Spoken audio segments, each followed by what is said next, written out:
Droit d'auteur Abaka, c'est le titre de son nouvel album, alors Morane joue le jeu et s'ouvre dans les pages de gala. La chanteuse belge revient pour le magazine sur les épisodes les plus marquants de sa vie et de sa carrière.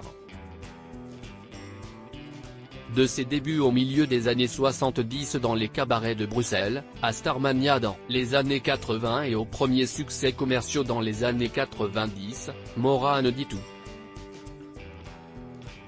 Et révèle même une anecdote jusqu'alors peu connue.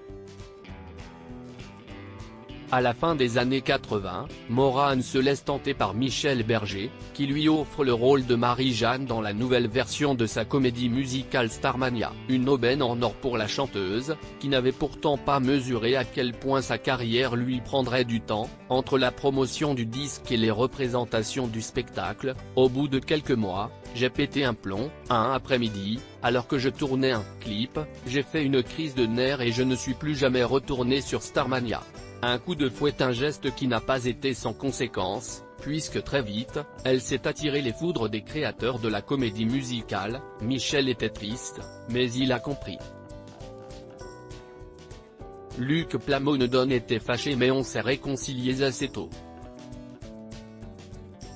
Pourtant, la sanction, elle l'a reçue de la part de France Gall, épouse de Michel, qui, au téléphone, lui a dit: si tu recommences, on ne te pardonnera plus. Elle a sans doute voulu me donner un coup de fouet.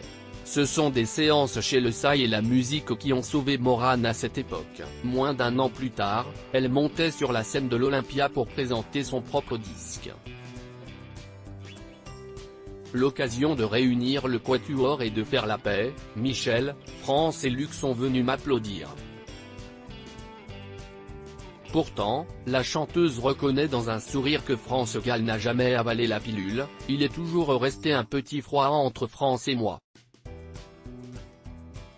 Je l'aime beaucoup, mais je regrette qu'elle ne me le rende pas.